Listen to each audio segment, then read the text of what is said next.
What's up, guys? What's up, truth tellers? What's up, givers? Let us know in the chat box who you're for today. And guys, you are in for a treat tonight, okay? Do not let the barbed wire and state seal fool you, okay? This is not just a detention center. It's a plantation with a fresh coat of paint where Black and brown bodies will be caged, controlled, and commodified in the name of corrections. Nicknamed Alligator Alcatraz, this Florida facility is a chilling symbol of the South's dark legacy, where the only thing that's changed is the uniform. Behind the walls, forced labor, racial abuse, isolation, and a system built to break men down and cash checks while doing it. This is not a rehabilitation. It's modern day slavery, and the state is eating off it like gators in the swamp. Tonight on Truth Talks, welcome to Alligator Alcatraz, where freedom ends and the plantation lives on. Oh, and Cenat did what? Let's get to it.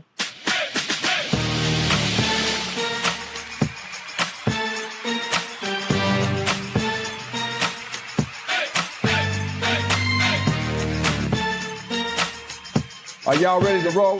Let's go. Okay, Canada, opening this show. Let me find out. Nice job, Dr. Fontaine. What's going on with you? Oh my God. Okay. I don't know if y'all keep joking or my real last name is Fontenot. Okay. Fontenot. But what's up? I'm so excited to be here with my Truth Talks fam. It's going to be a great and spicy show tonight. Dimitri, I always wonder, does Fontenot really know? That was a horrible joke, Torre. It was bad. I was bad. I'm sure you've heard it 100 times. Dimitri, how are you? I'm well. I'm very well. I have no complaints here. I'm doing about as good as the hair is today. You know what I'm saying? Like, look, you know what I'm saying? Wait, I see no hair, so I'm talking about you. I'm trying to give you something, but now I take it back. Girls, Torre, now I take it back. How you got your wife? Torre got the curls for the girls. We see how you got wifey. Mm-hmm. It's just 3C. It's just 3C here. That's all it is, Cheyenne. You one day, maybe Hair Maniacs will make it in 3C, and then bam, we'll be together. Yeah, we'll be twinsies. There you. I'm buying it. I'm buying me one too. Twins. Let's get into it. Trending truth number one: Cenat is facing mad heat on social media, which he probably likes. He teamed up with Target for the release of a new personal care brand. I don't want to read the name of it because I'm mad at him. In celebration of the move, he and the AMP Collective did a sleepover inside a Target, even though the Target economic fast is still going on because Cardi B messed it up. Essence Fest, now Cenat. People are mad because Target got the clout, Kai got the check. And what does the community get? Nothing. How does this hurt the boycott of Target initiated by our friend Pastor Jamal Bryant and other prominent urban entities? Doc, when we are trying to call Target out and say, you are doing us wrong, to have Cenat say, let's do a brand meetup, sleepover, co-event, you are not paying attention to what the community is trying to demand of Target at this moment. You are a traitor. Well, listen, so I don't know about the traitor piece. I just know that everyone has their own lane of career and what they're doing. And, people have the right to not be in alignment with other people's advocacy. Cenat doesn't have to be in alignment with Pastor Brian's advocacy with Target. And I don't think it makes him a traitor. He's making his own decisions. Now, whatever Pastor Jamal Bryant has going on as far as, him boycotting against Target, that was a successful boycott. And Kai went and got him a successful partnership. I just feel like we as Black folks have to also allow space for people to have a different opinion, a different decision, because we don't know what Kai has going on for his long-term plan. And now I'm not saying sell out your community for your long-term plan, but we also are people that talk a lot about generational wealth. And if this is within his plan for generational wealth, I don't think it's a bad decision, because let's keep it real and I'll wrap on this. We might have boycotted Target, because I actually boycotted as well. I just ordered from other places. but we know at some point we're going to be shopping back and buying back at Target. This isn't a lifelong boycott. So for Kai to not receive a big deal that can, add to his career for, let's just say, a seasonal boycott, then, it doesn't make any sense to me, because let me say this too, Torre, I'm not going to do it because Pastor Jamal Bryant that's my guy. But, there have been some things recently in the media about Pastor Jamal Bryant, receiving money from Target recently. And I call it shut up money. So again, I love Pastor Jamal Bryant. I'm saying allegedly. That's what I read. And so we got to look at a lot more context before we start to context this brother Kai for accepting a partnership that's paying his bills. If someone was to say that Kai has an intellectual disagreement with Pastor Bryant's boycott, and he's saying Target shouldn't be in the business of DEI. I disagree with the entire idea that you're fine. You have an intellectual disagreement with Pastor Bryant on fine. There's no intellectual disagreement. This is entirely a selfish conversation. I want to make money, so I'm going to go do this, get this big check from them. I. The community is saying, hey, you need to serve us better, Dimitri. Like, you profit from us, so work with us, to take care of us, be there for us also. And Kai is there for himself. And who is his audience? A lot of young men, a lot of them us. So this is trader behavior. This is selfishness. This is not leveling up as a businessman. This is saying what's good for me. And I don't care. And I bet Target understands that there is a black boycott going on right now. So pulling in Kai Cenat. So he's profiting off of this is a scab, basically, right? So this is, I don't see how you could argue that this is okay. This is horrible behavior. I would never knock a black man for getting his money, ever. But the thing about it is, I'm not going to knock a black man for getting his money. I'm going to knock a black man for not understanding the plot. And when we say plot in this generation, Tori, I got to explain it to you because it's a little different than how we've meant it in books. When we say plot, bigger picture. You know what I'm saying? But here's my thing about Target. That's the same thing. I don't know what you read, but here we go, bigger picture, right? That's all it means. It doesn't mean, the details of it, just bigger picture. He can't see the bigger picture behind it. They're using one of the most powerful black faces in today's social media and beyond at this point to neutralize the people and get them right back shopping in Target. And that's all it is. We had a boycott, and I don't know if this is like the fatigue of it, but it seems like we all could have saw this coming. Target needs us to stay relevant. Obviously, you've seen the numbers dip when we stop shopping. But my thing about it is, I think Kai Cenat should have registered in his mind that I'm not going to let you use me as a weapon against my people to gain my people. If you're so down for the people as you claim to be, and from watching the streams to watching his impact with kids in his generation and their parents, Kai Cenat knew exactly what was going on, that some black influencer would get a major deal because of it, because they need black people. I guarantee you this contract came with an NDA. Because if Kai did not sign, they would not want Kai talking about this on his stream. I guarantee you that. So, Sarah, I think Jamal Bryant, Pastor Bryant is going to be, I think Dr. Bryant's going to be on the show next week, but Pastor Bryant, Bryant. Not if you show up, I might skip. He will be here next week to talk about this boycott and the whole situation. So we're going to get to the bottom of this soon. But you do see black people like Cheyenne going back to shopping at Target. And sometimes this is the only place in a community where you can get things, or where you can get things efficiently and go back to taking care of the kids and getting the work done. So you wonder, is it possible to ask black people, working people, single parents, people with multiple children, to say, please change your lives and don't shop at Target? That's asking a lot of a lot of people. So if they can't understand exactly what are we boycotting for, it's hard to ask them to do this boycott that can be inconvenient for themselves. Yeah. And it's always so funny to me because we as a people are very passionate. And sometimes I think we can be passionately wrong.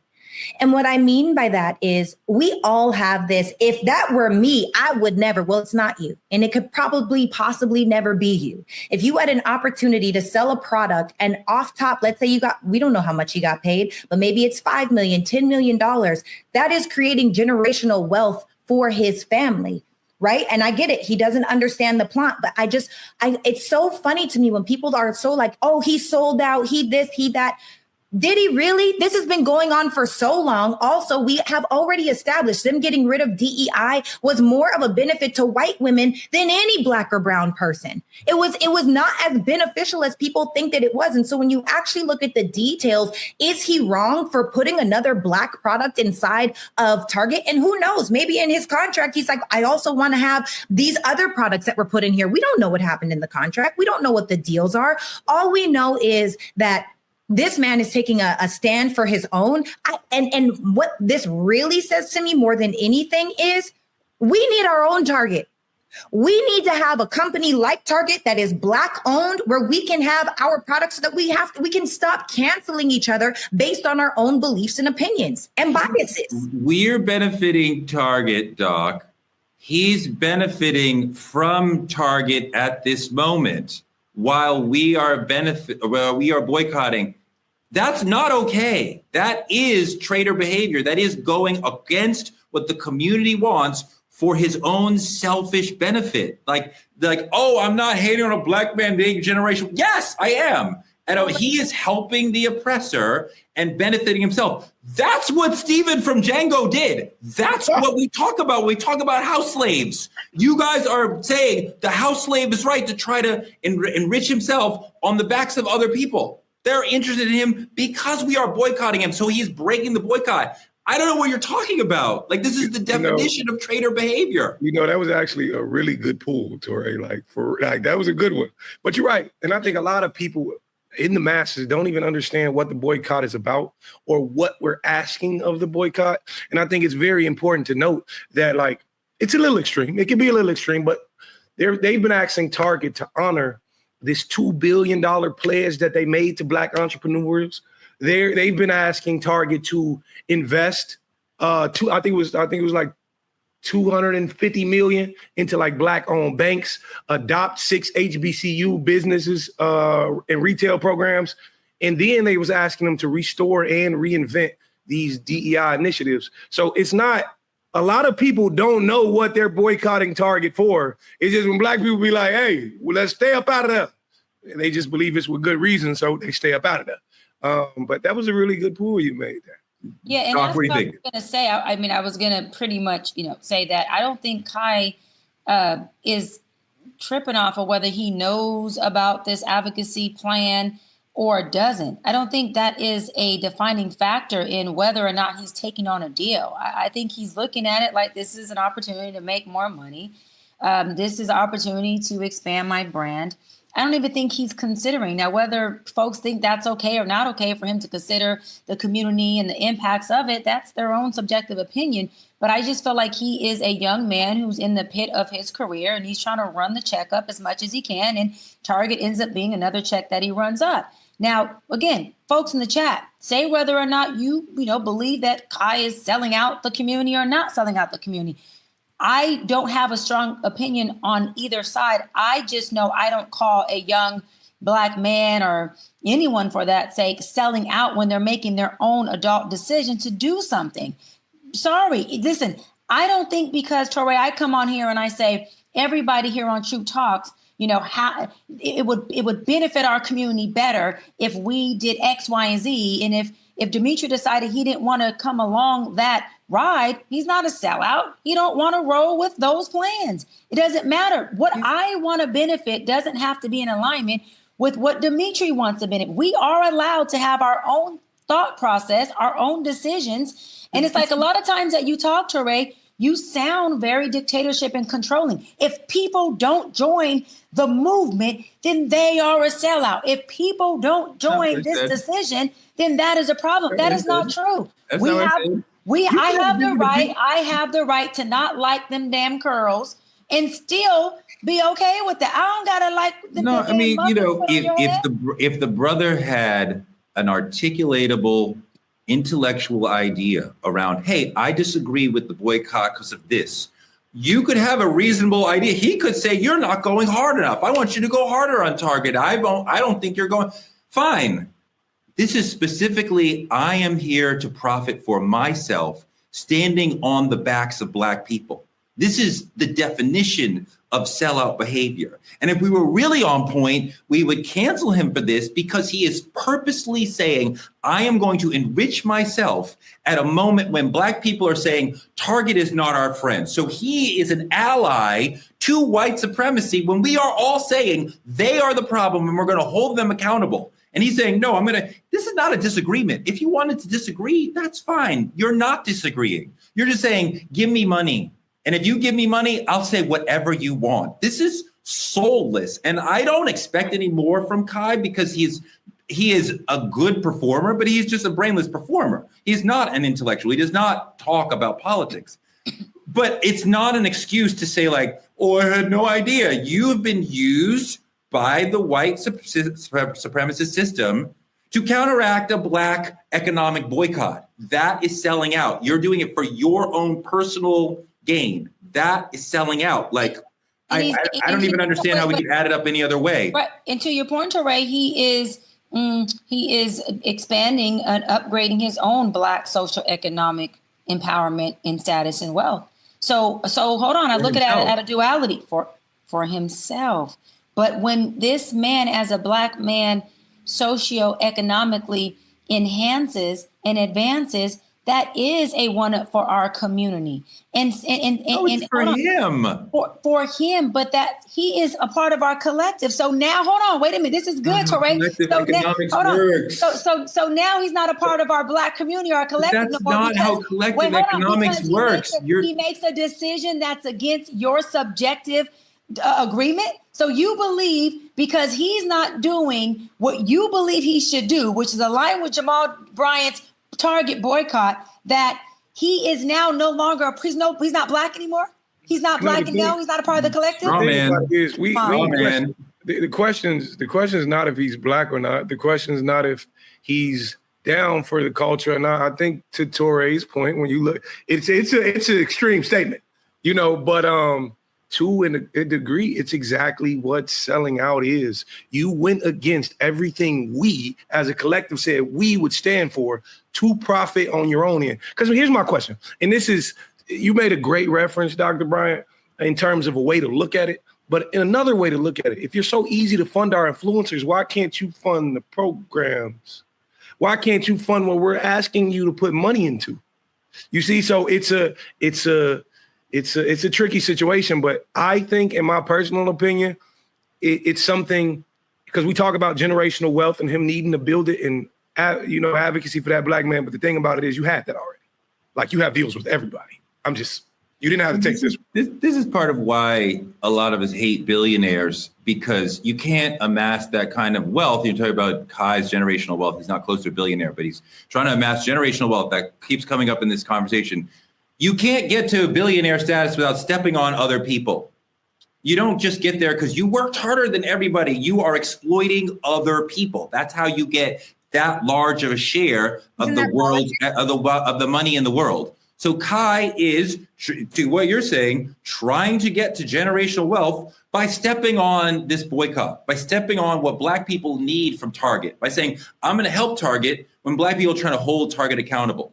So, if you acquire generational wealth by stepping on Black people, that is immoral. That is anti-Black. That is an evil thing to do. So, I can't celebrate this blood dollars that he's getting from Target when he's doing it by going against what we're saying. Hey, Target, just do right by us because we are one of your main consumers. Yeah. To me, the sellout is obvious, but I want to talk about Dr. Bryant's governor, the California Governor Gavin Newsom, in our politicking segment. He just wrapped up a bold, thinly veiled campaign tour through South Carolina, cloaked as a listening trip. That's what they always say when they're starting out. It reeked of early presidential ambition, but so much of what Governor Newsom has been doing has been reeking of presidential ambition. He dodged direct questions about 2028. Of course, it's not time to talk about that yet. But his flashy 2-day swing through the historically pivotal primary state was a calculated move that has Dems whispering about succession and the future of the party. Take a look at this video of Gavin in South Carolina. The President of the United States may have put out a statement talking about the fact we just celebrated the 4th of July. Next year, we'll be celebrating 250 years of this enduring values of our founding fathers, the best of the Roman Republic, best of Greek democracy, that we're all in this together. And find a little grace, a little humility. You know what he did instead? At the exact moment of the press conference, he decided to press go. And he took those military, 90 of them, those same National Guard men and women that were out there protecting the peace and helping us during the wildfires, put masks on this time. That's shared. And were sent out in military gear on horseback with American flags, with Black Hawk helicopters, with tanks running down the streets of a great American city in MacArthur Park in the middle of the day while children were in summer camp playing on the soccer fields. Not one arrest was made. It was an act of cowardliness, and it was an act of cruelty intended for one purpose, cruelty, to divide us, to make us more apathetic, to make us more cynical, and more fearful.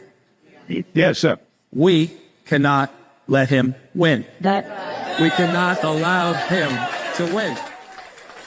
Looks like a presidential campaign stop to me. On the surface, Newsom's leadership and combative stance against Trumpy might play well, will play well with coastal voters, with liberal elites. But to win this thing in 2028 or 2032, whenever he's allowed to actually run for president, you're going to have to win the key swing states of Michigan, Wisconsin, Pennsylvania. That is quite often what the whole ball game will come down to. So, Dimitri, can someone like Governor Newsom, with a progressive agenda that has quite often fallen on deaf ears outside of the coastal voters, can someone like that go into swing states, those that blue collar Michigan, Wisconsin, Pennsylvania, and win there? I think he got the presidential posture, but I don't see it. I don't see it because your own backyard is like a wildfire. Let's talk about where you actually come from. It's also to me, an abuse of you coming in and you trying to get with the culture. I'm analyzing the video and I'm just seeing the little things, all the black people behind you and all the, you know what I'm saying? For me, I'm looking at it like you had. I know, I get it, you know what I'm saying? But look where you start. And I think I don't like it. You got the posture, but come on now.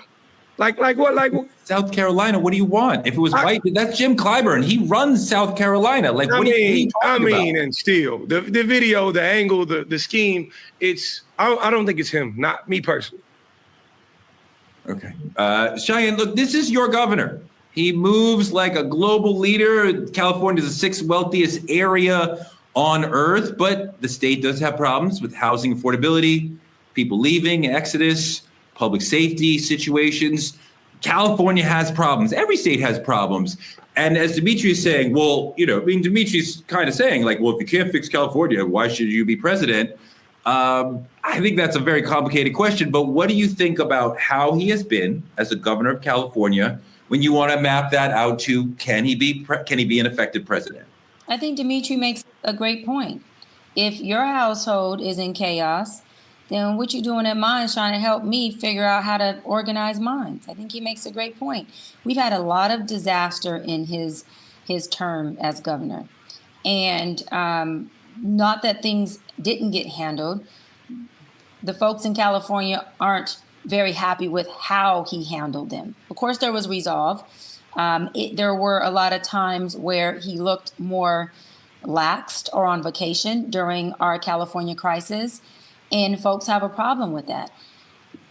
This position that he's taken, I believe, is a duality of, yes, him wanting to run for a national office, president, but also the duality of another white man named Donald Trump, that I call Big T, has pissed him the hell off. And so, again, this is him clapping back at Trump saying, which he said on the news pretty much screw you. And he used a curse word and apologized for cursing. And saying, listen, you've pissed me off enough to now come for you in your position. And I'm gonna make a lot of noise about it. And so I just think Newsom is in a position of saying, you know what, I always want to run and let me figure this out. But I think Dimitri, and again, I don't dislike him. He has been a friend of our NAACP for a long time. So Dimitri, he's definitely has been a friend of Black folks in the Black community. He does a lot with us. Black Lives Matter. He's always in the Black room. He is. I got to give that to him.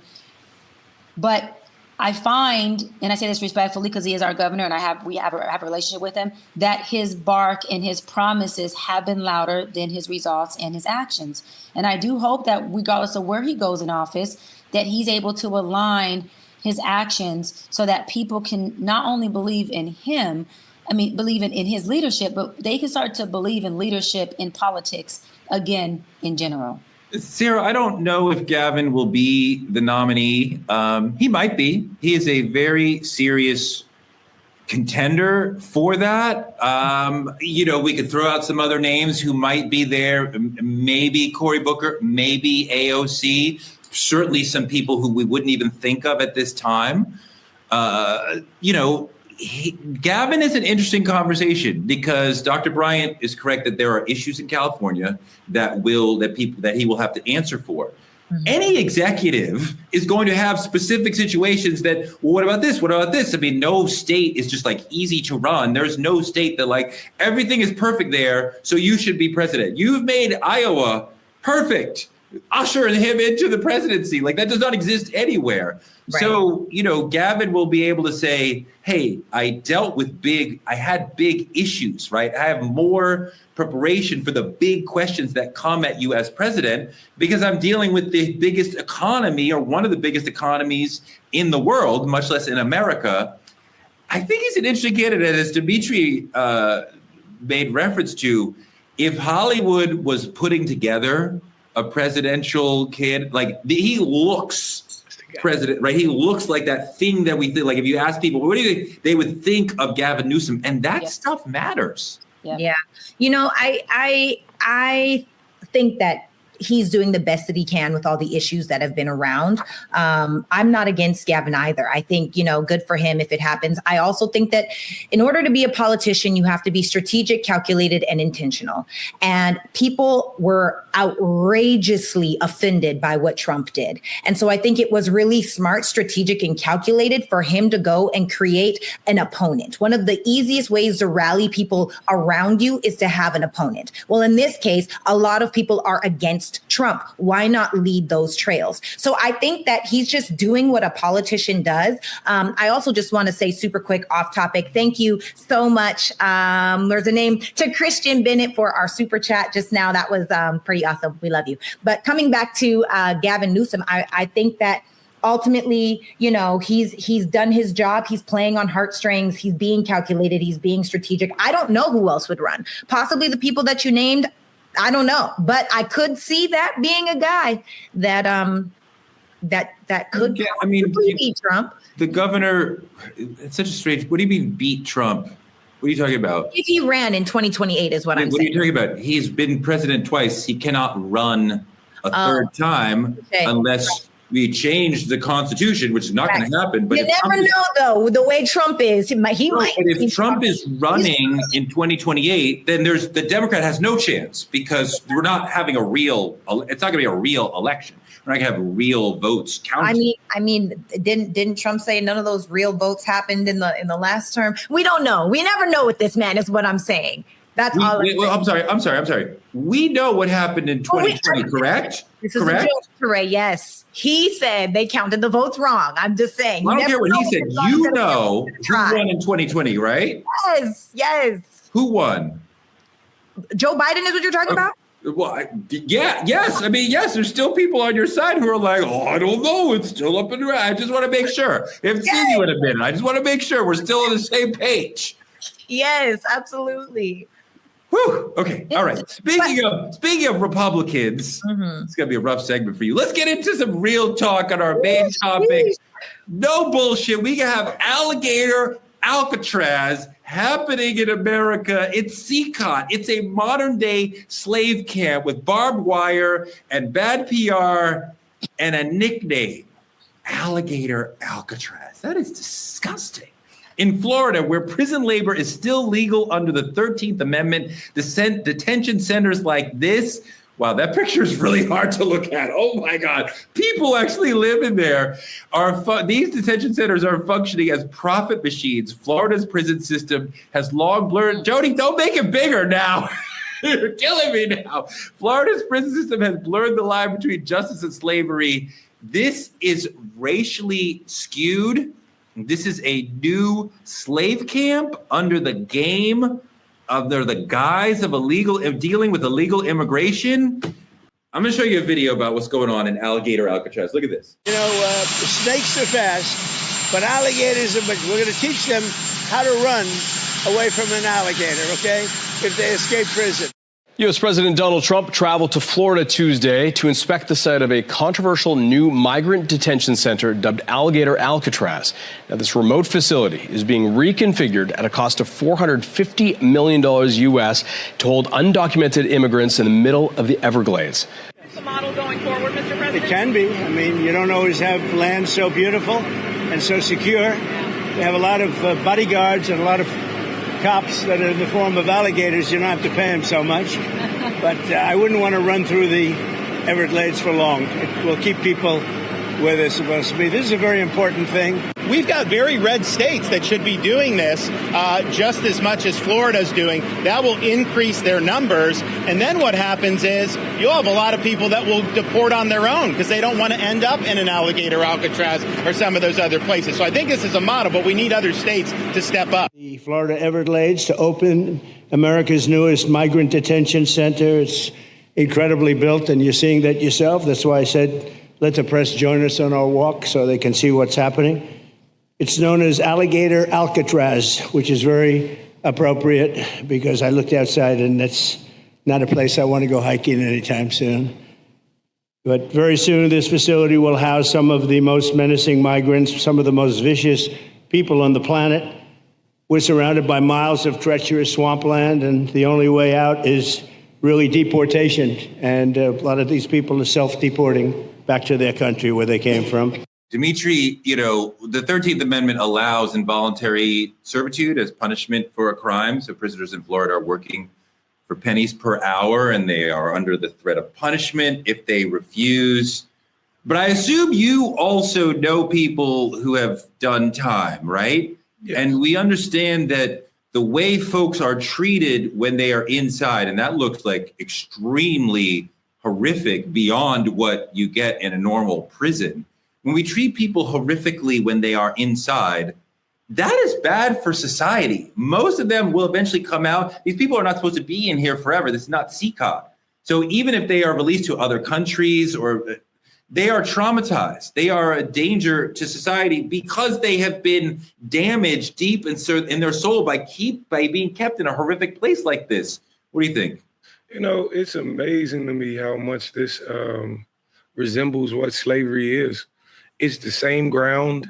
It's the same system. It's the same. And it's kind of evolved, you know.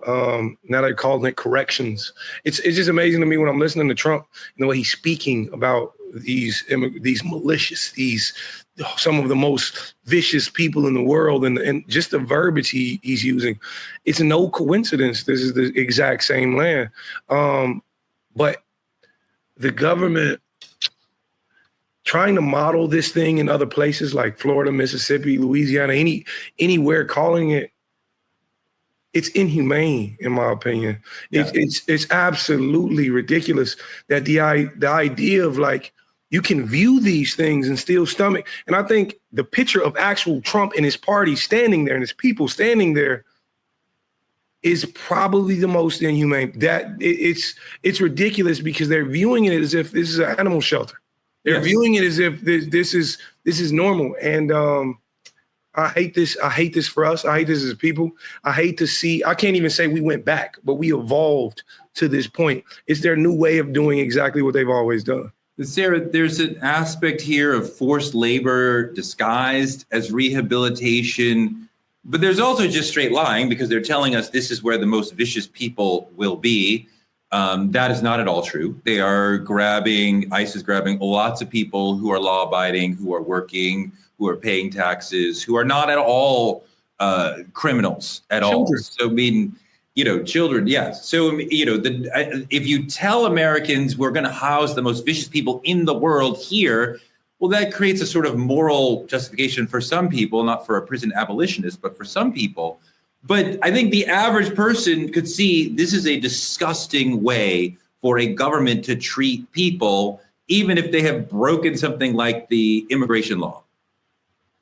Yeah. Okay. So I think I need clarity because I live in a bubble. Anyone that knows me knows that. And so my question is, obviously, based off this video, this is for people that he's grabbing. This is ISIS grabbing these people and putting them in these facilities. And these are the same people that are working for pennies on the dollar, or is pennies on the dollar what we know is happening with the prison? Or are it's all of it? Well, the people who are undocumented are often working for sub-minimum wage. Also, people who are private prisons are making money for major corporations, and the government would contract them to say, you must pay us for a certain number of beds. So the government is already saying at the beginning of the month, okay, 300 or 3,000, whatever number of beds will be filled. We're paying this private company to incarcerate 3,000 people. Well, we better give them 3,000 bodies to be in there because we're paying for these beds and taking care of these incarcerated people anyway. Got it. Okay. So two things are coming up for me. I hate that this is happening. It is absolutely inhumane for any human to be inside of a dog kennel with a jail looking like bed when you haven't actually committed a crime against humanity, in my personal opinion. I think that this is a massively focused, fear-based tactic for Trump to have people deport themselves, because this is scary. And if I was an illegal immigrant, I would probably also self-deport, right? So I think that his intention is one thing, and it has to be this ugly, it has to be this scary, it has to be this loud in order for his agenda to actually work out, which is not okay. Now, that also being said, as far as the prisons go and these private prisons that are owned, personally, where it comes to the 13th Amendment, where we're talking about how it's okay for them to involuntarily work, like you do work for pennies on the dollar. I personally think that if you're a person that went to prison because of assault or rape, or you're a pedophile or a murderer, I think you did the crime, pay with the time. That's what you gave up, right? Now, if it's something like you sold drugs years ago, like people like Westmore. That's not what we're talking about here. That's not what we're talking about here. We're talking about people who made immigration crimes. Then the Supreme Court says that is not. Are we talking about both, or are we talking about one? It's terrible as far as it's inhumane, but I do think that it is a fear-based tactic in order to get people to self-deport, and I would bet that it's working because it looks terrifying. Dr. Bryant, what's really disgusting about this is how Trump and DeSantis and the supporters revel in the inhumanity and the cruelty here, right? And the way this detention center is dehumanizing to people. And if this were happening overseas, we would call it a human rights crisis. But we don't refer to it that way here. First of all, love you, Sarah. This ain't no fear-based. This shit is real. This is some modern day Hitler shit. This man has cages where I've seen animal, what am I trying to say? I've seen animal homes where, look better than this. Shelters. Thank you. I've seen animal shelters look better than this. Have a better environment than this. Hold on. Let me just give you, for our viewers, let me just give you a little visual of what this is. We're talking about a humanitarian concern. Why? Because we're talking about overcrowding. 32 people per cage. 32 people per cage. Overcrowding. Let's talk about the environmental concerns. Hold on. He hasn't even, right, allegedly, studies show, he hasn't even checked for the environmental concerns, which means flooding, poor sanitation, even a possibility of worms being in these people's food. Where is just the human right of saying, okay, yeah, let's criminalize criminals, but damn, Are we just completely dehumanizing them and saying that these people are worse than animals and dogs? That is exactly what Trump is saying. Exactly what he's saying. And so when we're talking about putting people in a place where you're going to control them by alligators because their only second best choice is to stay in a cage that is overcrowded, overpopulated, environmentally racism, environmentally inhumane, and even there's a high percentage that the food that they eat is going to kill them. This right here is a setup for him to just indirectly murder people at a slow baking pace. This is sick. This is next level. I'm sorry, this is like beyond sick. This is crazy. They have to, you either die because you escape or you die because you stay in a cage with 32 other people. You're right. And it does make you think about slavery. It does make you think about the 13th Amendment and how the state can force inmates to work for pennies. It is very reminiscent of slavery. But you also think about, Dimitri, how the states can't afford to house the homeless, can't afford to create enough housing stock for the working class, but we can throw up a detention center like this in 8 days. They got merch ready to sell before a single bunk bed is filled. I mean, like, merch for Alligator Alcatraz is disgusting. We should not be encouraging the citizenry to walk around with these shirts. And this is the sort of fear-based stuff that Sarah was referencing, that they want Alligator Alcatraz and the message and the merch to go out. And like when DeSantis and them talk about self-deport, that undocumented folks will see this stuff and say, I'm going to leave because I don't want to go through the hell. But this is a really disgusting way of doing governance, of creating fear in people so that they will run away from you. And you think also, Dimitri, it'd be like, this is a Republican initiative, but you know, there are some Democrats who are not in power who are also there watching this happen and unable to stop it. But I mean, like, this is a really disgusting moment for this country. You know, for me, it brings up the idea of we're doing this, per se, for the economic threat that these immigrants pose upon the United States. What happens when they turn their eye towards another economic issue like child support and say, now we're going to house Black fathers who fail to pay? You know, everything is a progressive idea. You start small, you push and you push and you push. Don't get me wrong, $450 million into prisons and shelters isn't a small thing. But what happens when they turn an eye from immigration to actual people in the United States who are home here? Whatever they deem to be an economic threat to be, this is terrifying. It's been said that these facilities are going to house the most dangerous illegal immigrants. That's what they keep telling us. That is not true, but that is the lie they tell us. And we've seen ICE raids sweeping up immigrants who don't have criminal records, who are farmers, housekeepers, gardeners, taxpayers. ICE has a quota of detaining 3,000 immigrants a day. It used to be 1,000. And Trump and Stephen Miller have made it 3,000. So they tripled the daily quota, which is extremely hard for these ICE agents to keep up with. And D.L. Hughley, friend of the show, he's brilliant, had a great comment about this. I want to run that. This new bill basically makes ICE one of the largest armies on the face of the earth. It also gives them the ability to expand and build new concentration camps. Who do you think will live there? What color do you think they'll be?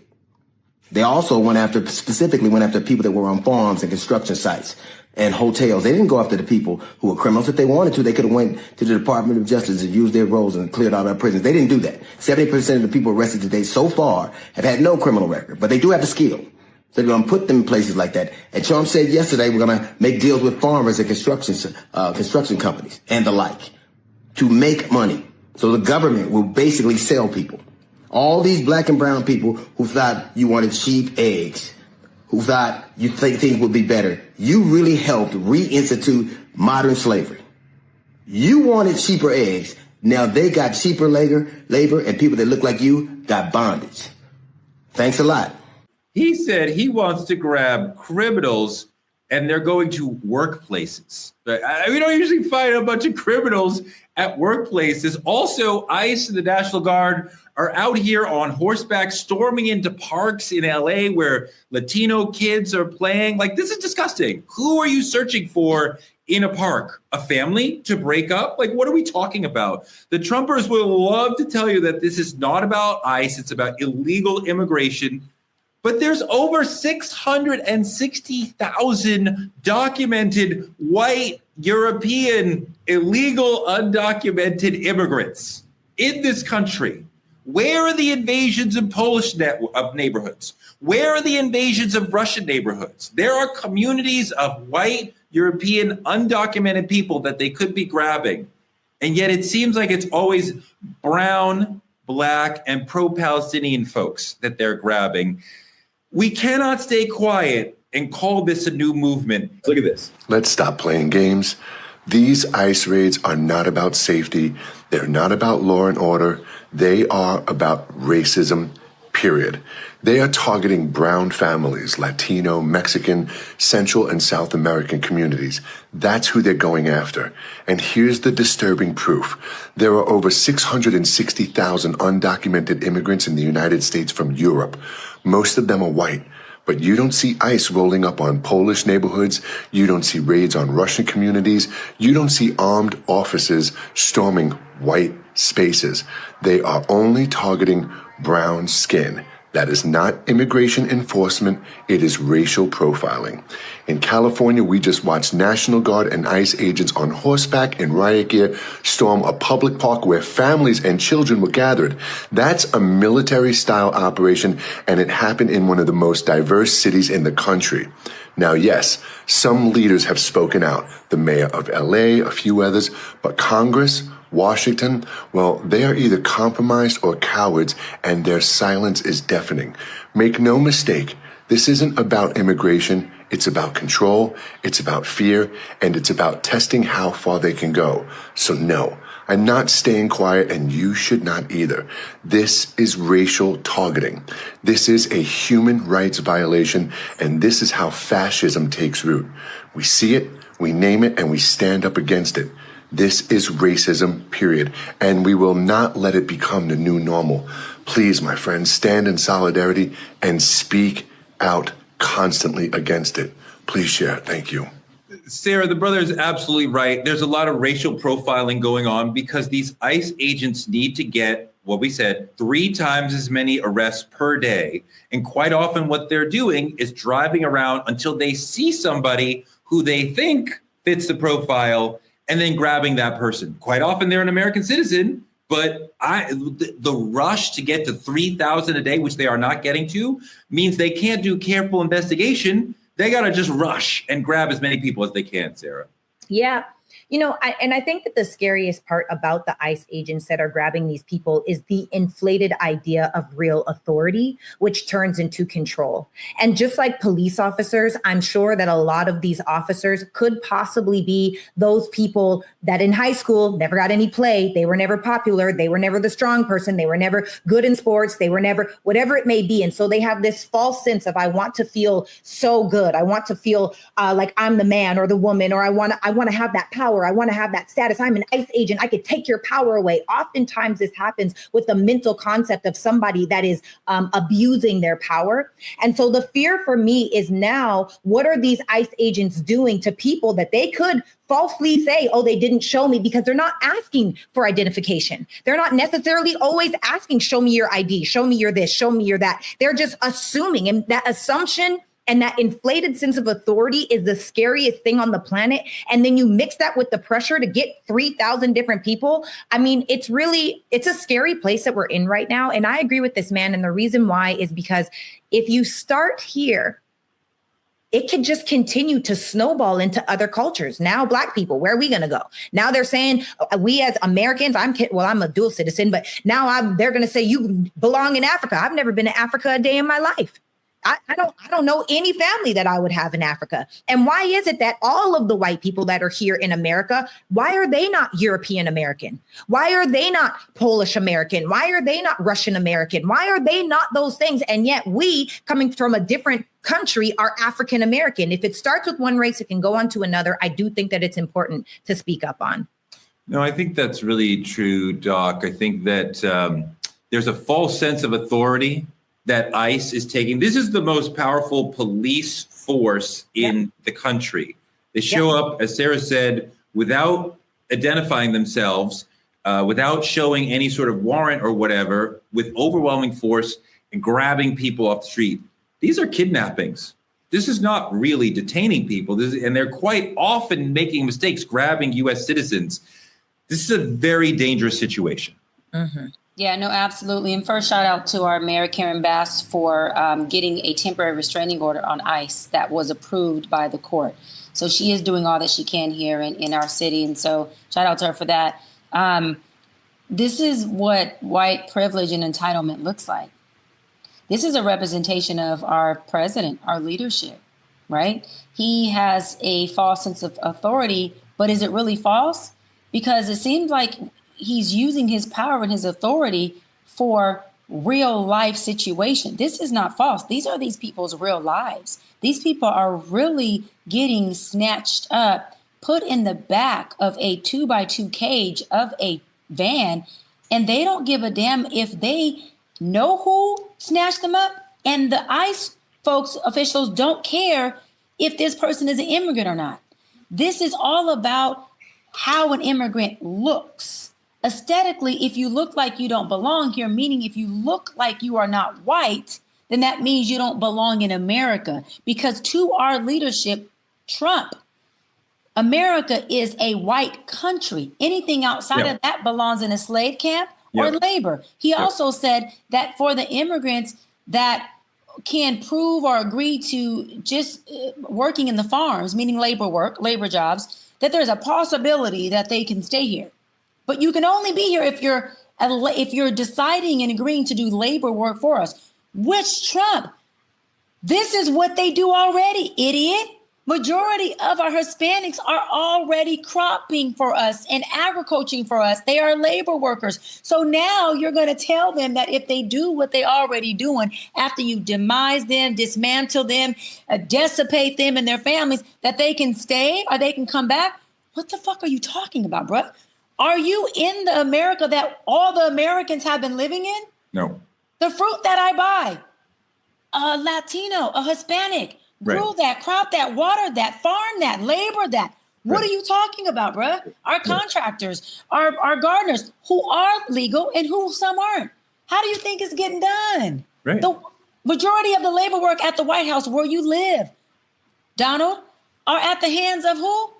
Whether they're immigrants or not, Hispanics, the Latino community. So what are you talking about? Again, this is a direct reflection of our leadership, and we have to be very, very, very cognizant of who we're voting for, who we're choosing, not just at the national level, at the city level, at the state level, and in our homes and wise council, because leadership echoes and leadership makes a mirror of who they are. And this is the white privilege and white supremacy that Trump is saying when he said back in 2016, make America great again. He came back in office, one, to make it great again, which is really just make it white.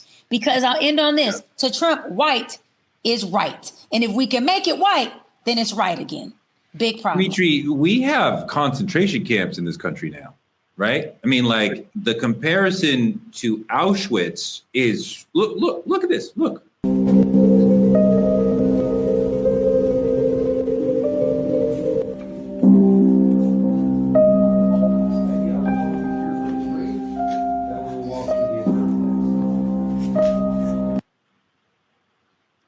And it's really hard to watch. And you wonder what's to stop this to happening to Black people.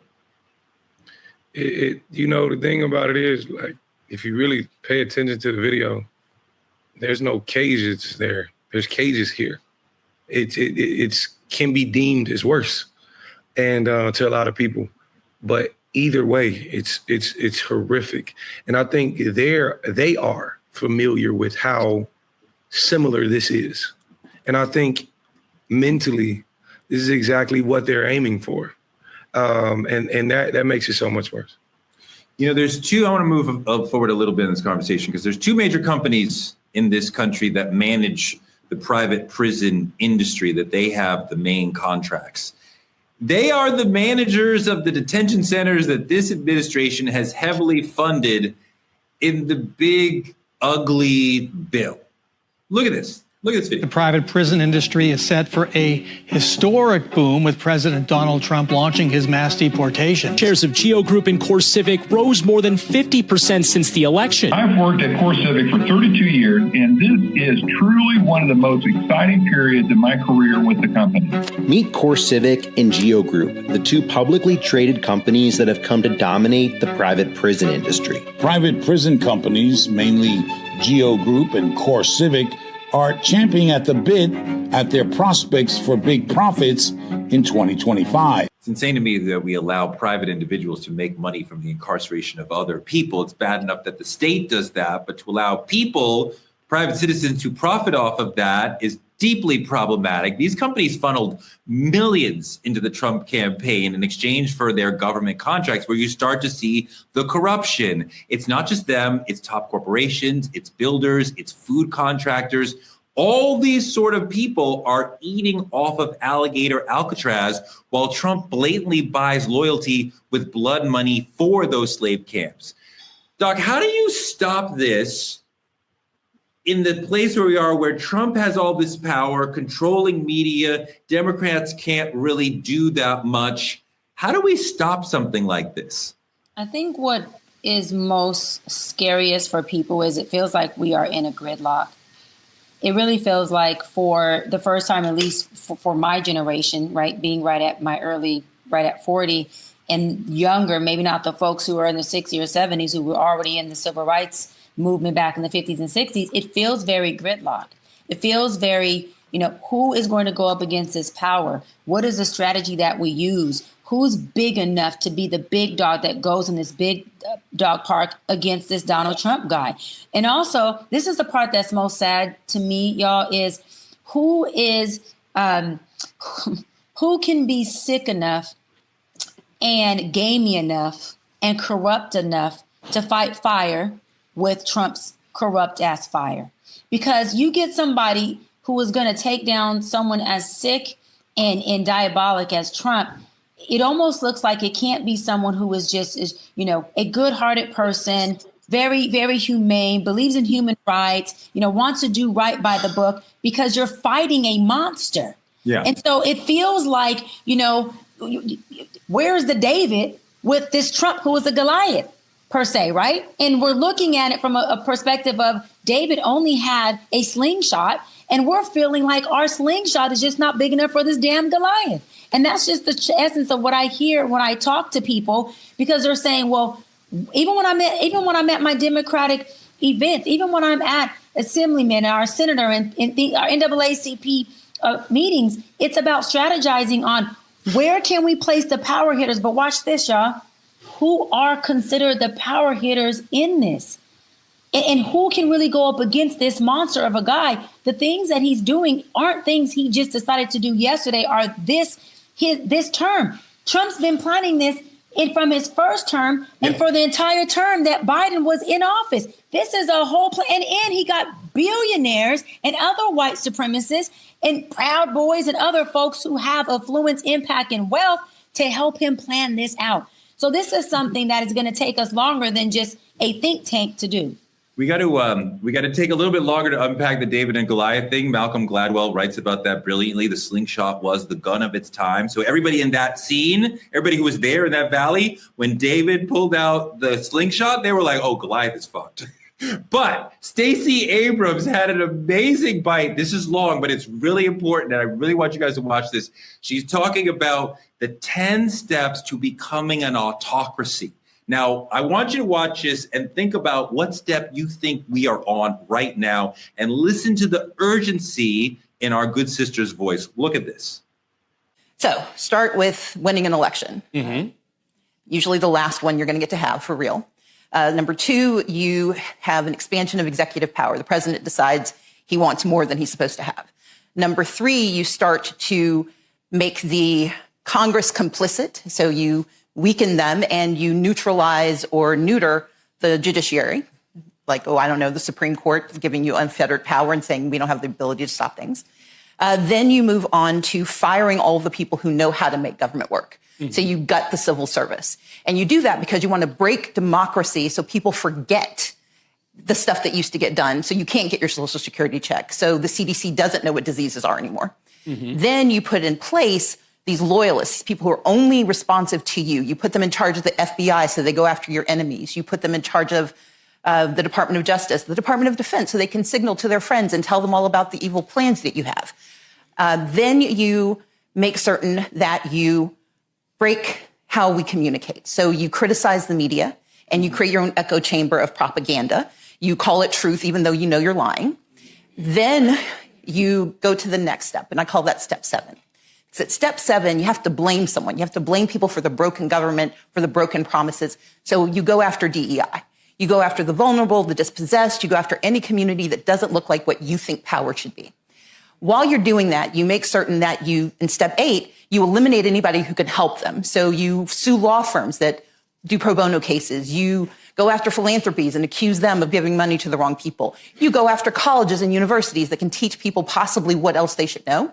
You get to step 9 and you start to encourage and incentivize private violence. You send the U.S. Marines into spaces they should not be. You send the National Guard in. You kidnap people off of the streets and pretend that's normal, because that's how you quiet dissent, because you make everyone afraid that if they don't do what you want, they might be next. And once you've done those 9 steps, step 10 is easy.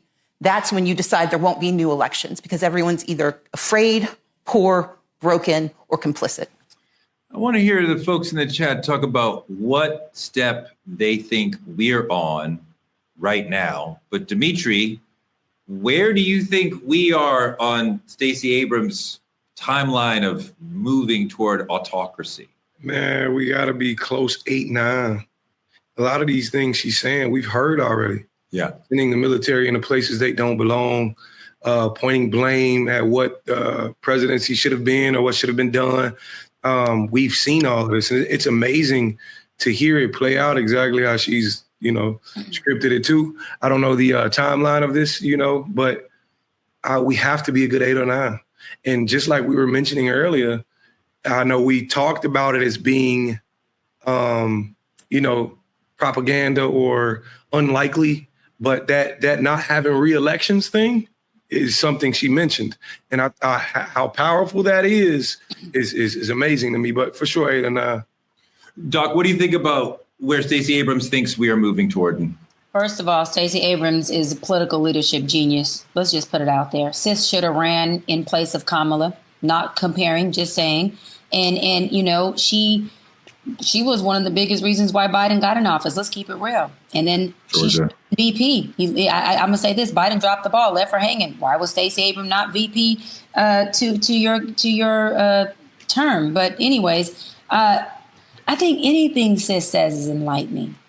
Yeah. She knows her shit. She's speaking to the people, for the people. She represents how most of us are thinking. Yeah. I'm just mad that she's not in office. I'm mad that she's not, our president. I'm mad that she's not running, and I hope she does in 2028. I think that all the steps that she ran are steps that he has already taken. I think that now we need a plan that can, deactivate his steps that he's taken, reroute, detour, dissipate something, because Trump has a momentum that is just growing and getting bigger. And I feel like until we, I just think, Touré, that we got to figure out more of a plan and not focus on his actions. Doc, a lot of Americans, the White House wants a lot of Americans to be angry, divided, exhausted. They want the chaos. The antidote is organized communities and a system that works for the people, but the White House is trying to create the opposite. Yeah, battle fatigue. The White House wants us to be battle fatigued, right? When we have nothing left in our tank, what do we have to give? And let's keep real. When we have nothing left in our tank, what do we give? We give crime.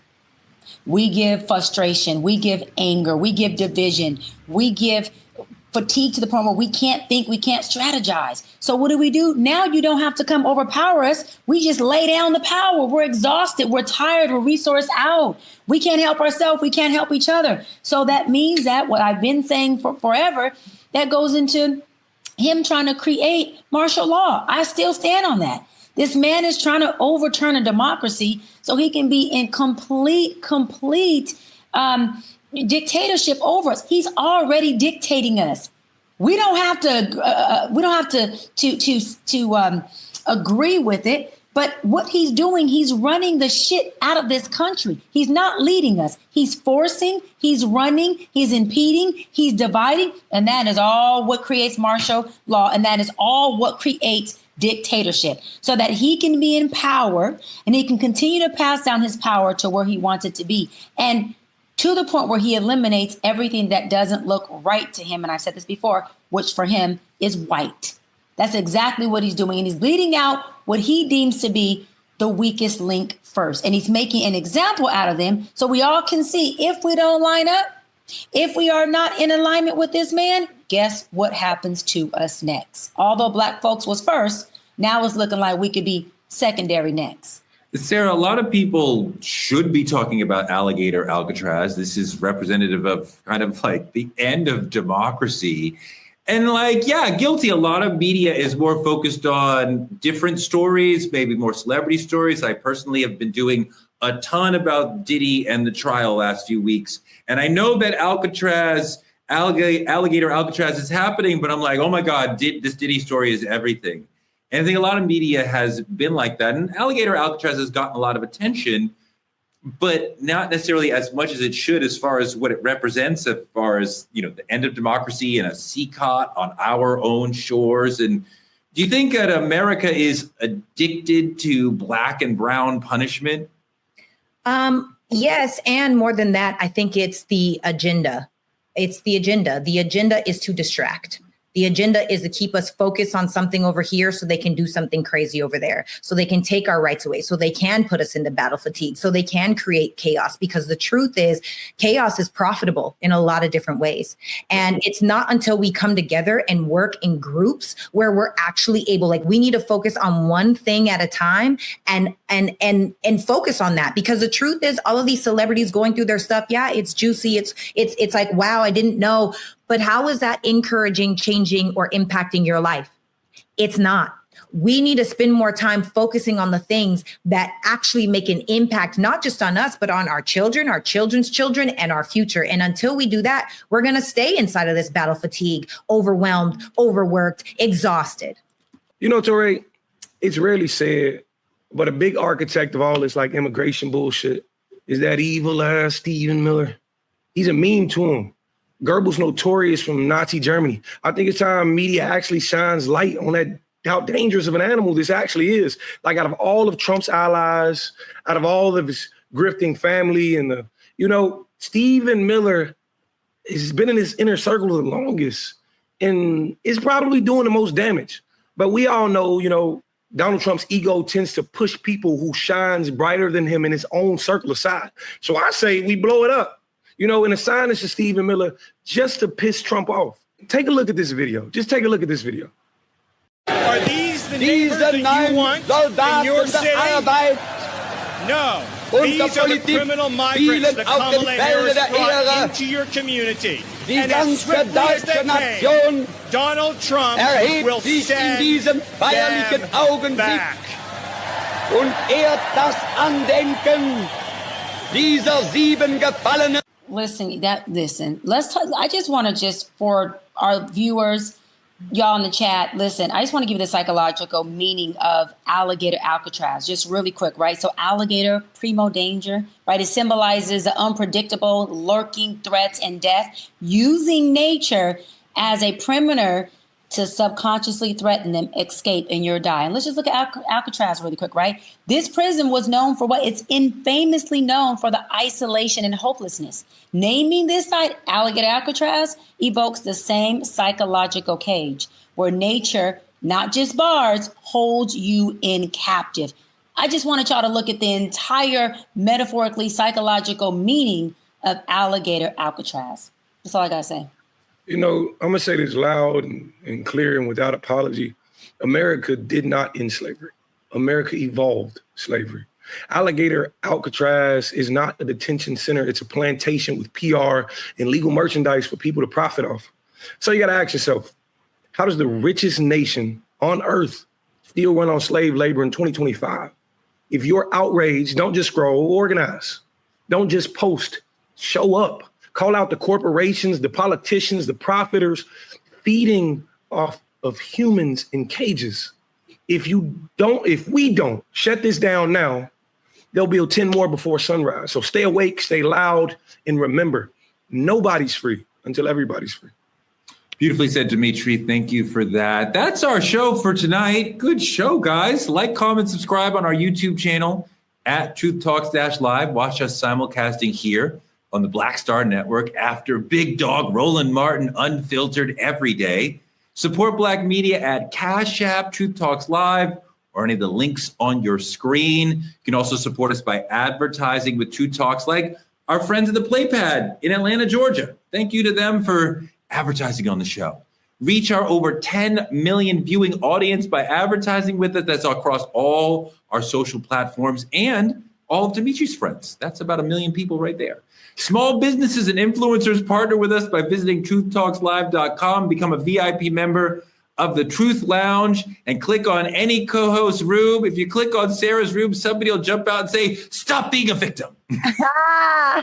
As always, Truth Talks is standing in the gap for Black media as it is under attack. So keep supporting us by telling a friend to tell a friend to watch Truth Talks. We are on every night, 8 p.m. EST, 8 p.m. PST. So come hang out with your Truth Talks family every night at 8 p.m. We out. Good night, y'all. Thank you so much. Super chats coming in.